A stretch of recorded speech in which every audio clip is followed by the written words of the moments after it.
Hi ladies, here with a real quick share. Sorry if there's any glare, it's pretty sunny outside and I'm right in front of a window. But I just wanted to show you guys what I've been working on lately. And this is, I'm trying a new camera angle, so forgive me if I get off screen a few times. This is a mini album that I made for my friend Jennifer. Her birthday is tomorrow and I'm going to give it to her later today at church. I finished it, put the finishing touches on it yesterday. And let's go through it real quick. On the cover, this is a new creation. This is from Laura Dennison, Follow the Paper Trail. I believe she was calling it the plate glass window. I don't know if it's picking up that shine, but all it is like the hard plastic. Oh, I just had one. The hard plastic from your embellishment things. This isn't one you would use because it's got too many pockets, but this is the type of plastic. And she used fabric and die cut whatever shape she wanted to use, flowers, leaves, that sort of thing, any shape at all, and backed the fabric with glossy accents onto the plastic and then heated it up with her heat tool and shaped the flower. And what I did here, I just used a piece of thin pattern paper. It's not cardstock, it's that thin, almost copy paper weight pattern paper, because I thought cardstock would be too thick and would tear in the manipulation. So I just used a piece of pattern paper and put a very light layer of Mod Podge on it, and it became very much like fabric and worked out perfectly. So if you don't have any fabric you want to use, you have some pretty pattern paper, go ahead and try it. I'll put a link to her technique down in the description bar. But this was also my first time using the Bind It All. I just got it last week and I'm not sure I like it. I'm waiting on the cinch to come in. I ordered that online, and I'm gonna try the two out, and see which one I like best. So far the Bind It All is yeah. But what else do I have? A little piece of Prima Bling down here and a book plate with the Dymo label maker that says Memories, and some crackle accents over the top, and some little Tim Holtz book corners. And a note, if you are doing this with the Dymo label maker, do not try to hurry along your crackle accents or glossy accents or any kind of adhesive. Don't heat that up with your heat gun. I put it on there, trying to hurry up the crackle accent so I could do more stuff without messing it up.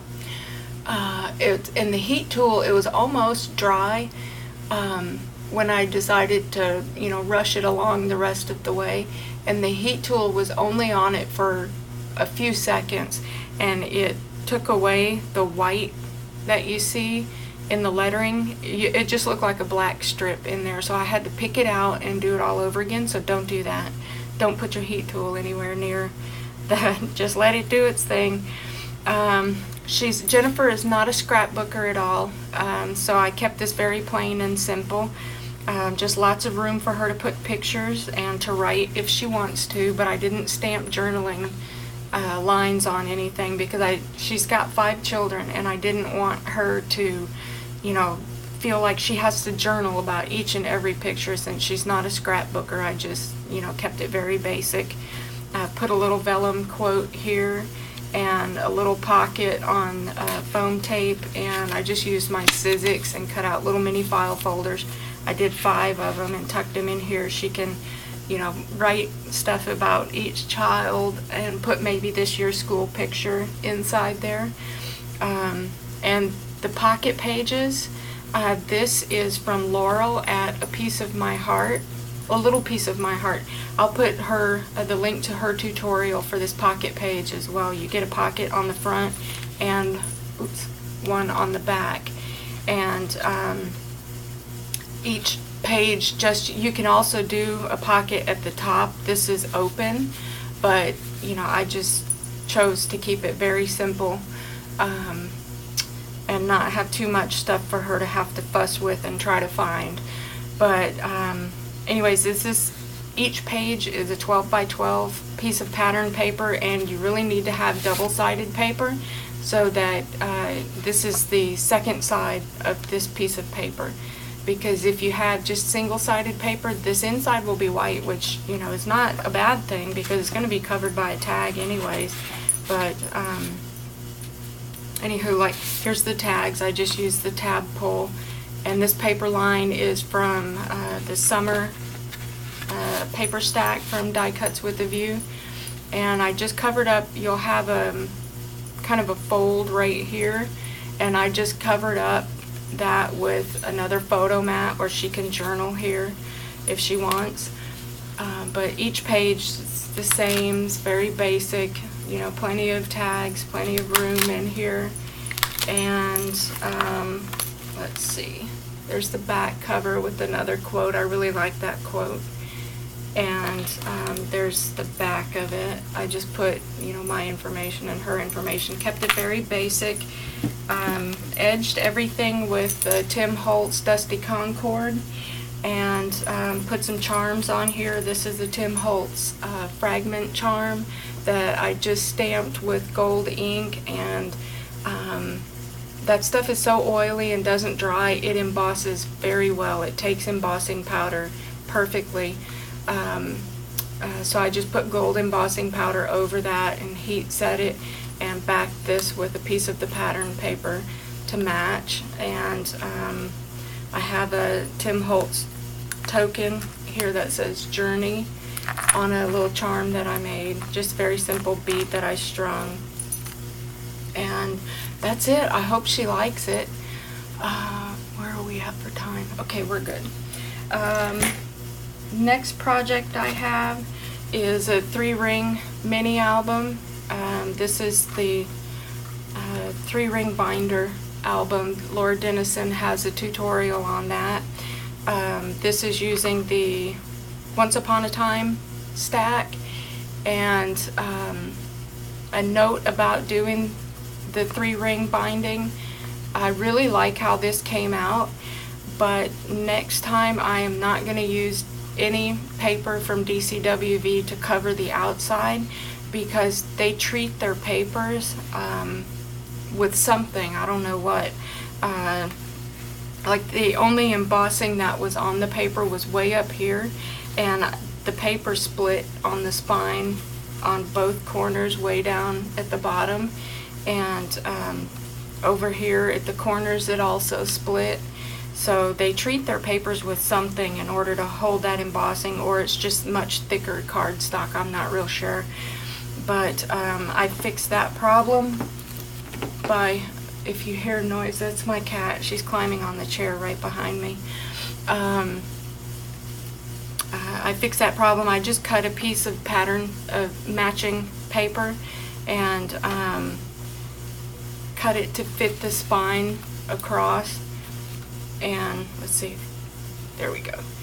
And did kind of a edge punch right there, and Mod Podged it on there, and you can't even tell. The Mod Podge worked perfectly, no splitting of the paper, none of that. Here I just spelled out Lola, that's my niece, with these little Scrabble tiles that I glimmer misted, and then covered the holes in them with little bling, and hot glued some flowers here. And I glossy accented this castle, and while the glossy accents was still wet, I sprinkled a little bit of gold glitter right there. And this is an envelope, oops, which should have a tag right here in the front. There's the tag.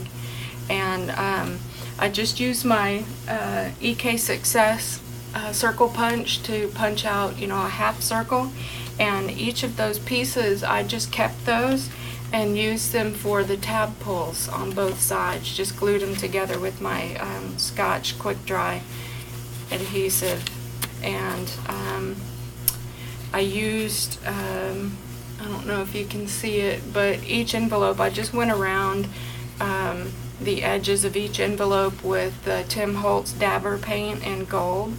And I needed more room in here, but didn't have any more envelopes. So I had some small paper bags. I think they were from Hobby Lobby. And I just folded it in half.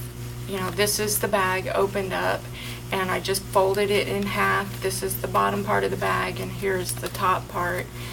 Room for a tag here. But I didn't cut this part off to put a tag in. I just left that alone. And I didn't cut down the center of the bag either. I just, folded it in half and punched the holes in, so you've got, that kind of connected page. But I really love how this is coming together. Here's another paper bag page, and what I like about this paper bag page is because it is, one connected piece, I didn't have to cut this sheet in half and put it on two separate envelopes. It's, one cohesive pattern, and I really like how this page came out. I'm not done embellishing it yet. I still have, journaling and things to put on each page and more embellishing, but that's it. It's a very sturdy, very cute book, and I'll put the link to Laura's demo on there. I have a real quick little piece of my hauls that I've done. I wanted to share this with you guys. I picked these up at Tuesday morning. Victorian era, kind of vintage Santa Claus images. Glittery goodness on here, and they're wafer thin. They're backed on chipboard and just wafer thin. I thought these would work wonderfully for a cover of some mini albums. They were only $1.49 each, so I got one of each of the Santa images.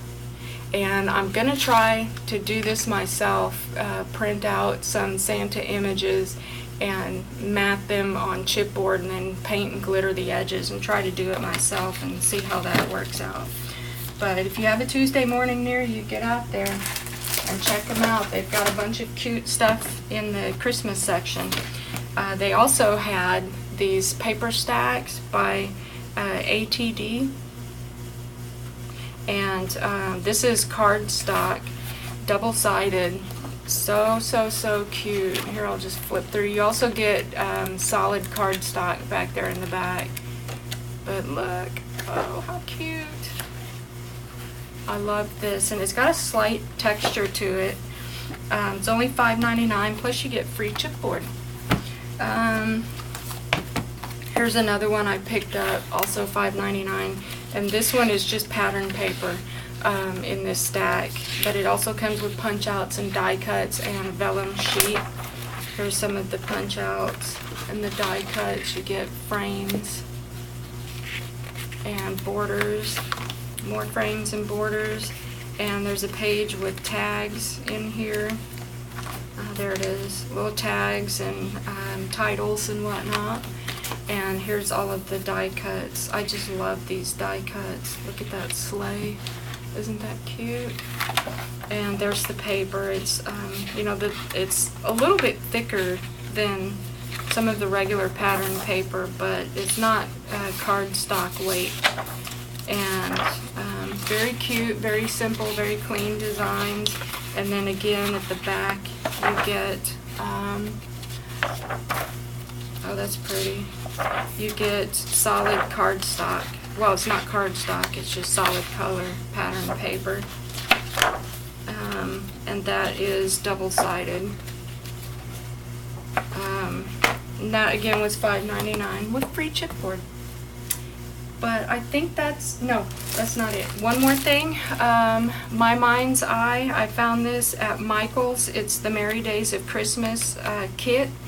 And it comes with, the little pretty glittery frame and the tags and die cut journal cards and whatnot in here. This was only $3, so get to Michael's and check out their clearance section. They're clearancing, I guess it was last year's Christmas stuff. So I hope you guys are having a fabulous weekend. I'll talk to you soon. Bye.